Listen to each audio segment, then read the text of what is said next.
it's Crystal from Yarn Creations, and I am back with another crochet stitch tutorial. So in this video I am going to show you how to do the thermal stitch. So you see that I have two different strands here. The reason that I'm using the two strands is because even though I'm just going to show you how to get started with this stitch or how to do this stitch, you can actually continue carrying on with each row to make a thermal stitch pot holder or hot pad, however you call it. But yeah, so I mean, the thermal stitch can also be used with just a single strand. Even if you were using like a bulkier yarn, one strand would be good because it's going to give it that thickness. Okay, so you'll see what I mean. I should have brought my sample pot holder, but I don't think I can reach it. I did post a picture of it on my page in the post section there if you want to refer to it. Okay, so the first thing we're going to do is we're going to start out by doing our chain. So we need to do a slip stitch. Oh, and I am using my 6.5mm hook. I know it's shocking. I'm always using my 5, but I think it just because we're using two strands of yarn, it's a little easier to work with a bigger hook. Okay, so I am going to chain 20. Whoop.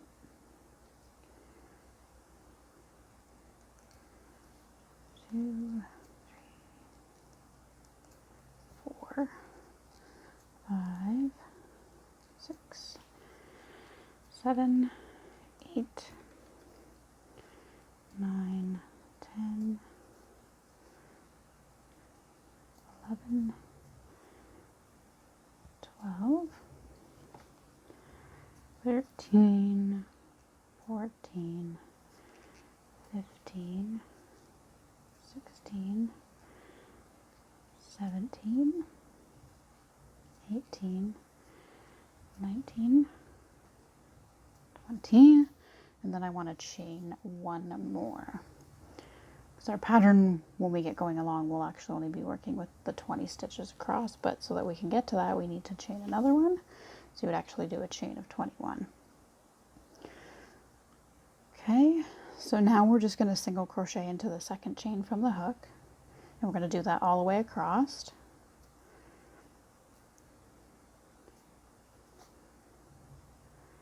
And if you're not sure how to do the single crochet, you can go back to my videos, because I do have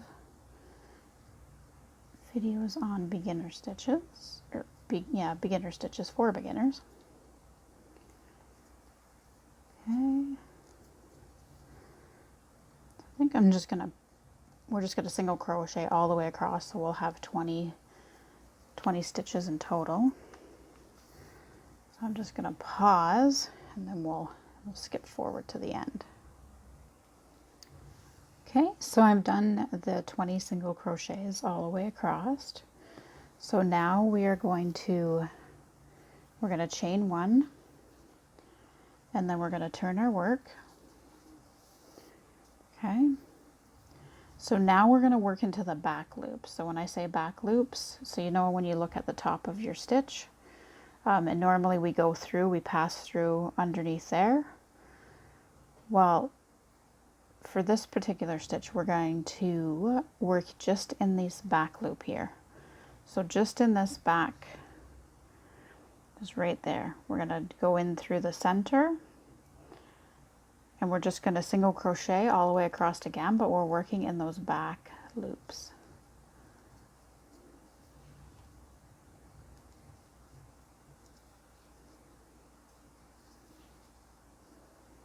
Again, just in the back loops there.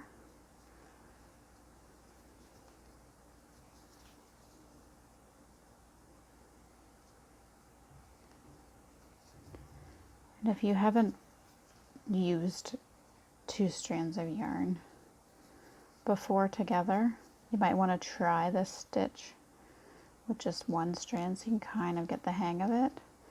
Because as you've seen me, I even kind of end up slipping off one of the strands. So it's just a little bit different to work with. It is, you know, it's a lot thicker because you have twice the yarn there. And the other thing with this particular stitch too is that it does use up a lot of yarn. It's one of those stitches that people refer to as like a yarn eater.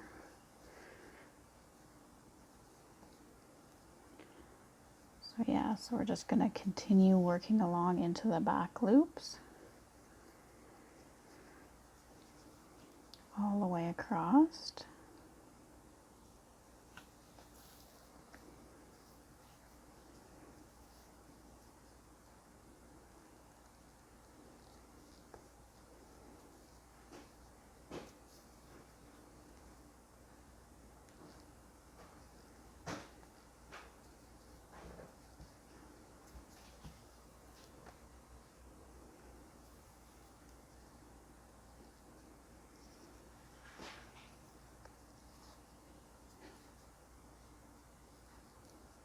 Just a few more stitches to go.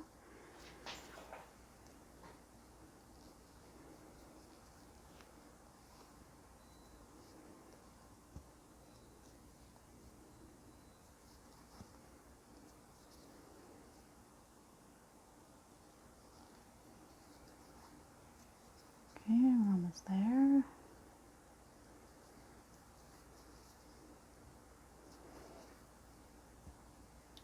So we have the last one here.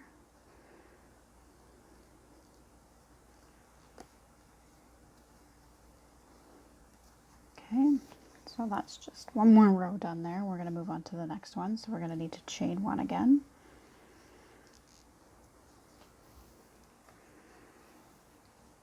So we're still going to work into the back loops, and we're still just doing a single crochet. But when we did that last row and we only worked in the back loops, it kind of brings, as you can see here in the front, oh, get my camera to focus there, kind of creates a bit of this ridge. Well, that's your front loops from the previous row. We're actually going to be working into those. So when we turn our work, that front, those front stitches are on this side. So we're actually going to go into the back loop, and then we're also going to go into the front loop of that last row that we did. And again, we're just single crocheting. So once more, we're going to go into this back loop, but then we're going to go into the front loop from that previous row. So it looks like this. So as you can see, as you go along here, just to kind of give you more of a visual as we go, these are the stitches that we're going to be working into across.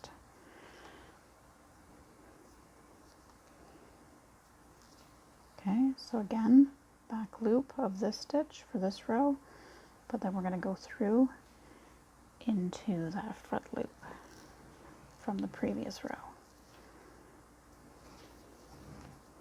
So you can see the thickness that we're getting here now with this stitch, which is why they call it the thermal.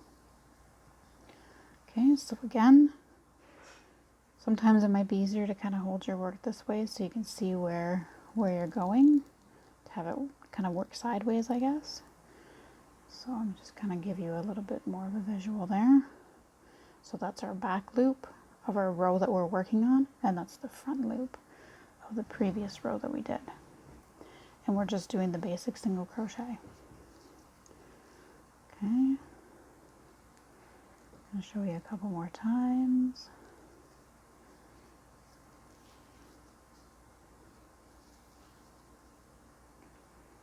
Again, into the back loop of this row and into the front loop of that previous row.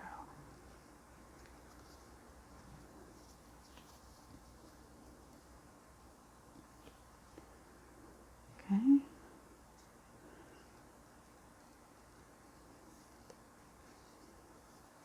And That's just a single crochet.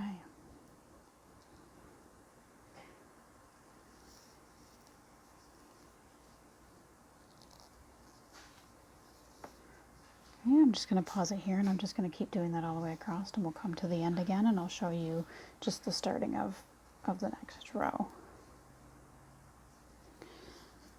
Okay, so I just kind of left, I have the last 2 stitches to do here because I just kind of wanted to show you that very last stitch gets to be a little tricky because that front loop kind of gets hidden in there. So that's our second last stitch. And then for our last stitch, it can get a little tricky. You kind of have to work your way through because this here is the back loop that I want to get into.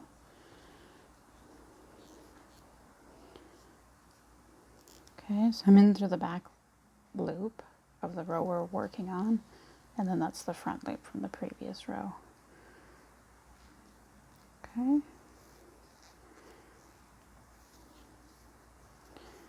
And that's all there is to it, and then you're just going to continue again onto your next row. You're going to chain 1, you're going to turn, you're going to work in the back loop, and then you're going to work into the front loop.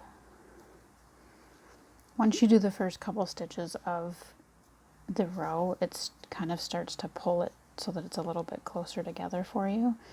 And you know, once you get the hang of it, you kind of just know where your hook needs to go. Again, you know, with using the double yarn, it is a lot thicker. As you can see, we have this thickness going on. There's that first row, you know, it's hard to tell. But as you get going here, it's going to get thicker and thicker. But yeah, that is the thermal stitch, working in the back loops and the front loops. It just gives it that nice thickness, so that it makes it really good to use for hot pads or pot holders. So I hope you enjoyed the video or the stitch tutorial, and stay tuned for more videos to come. And thank you for all the likes and comments and following my page. I've enjoyed doing this, so thank you.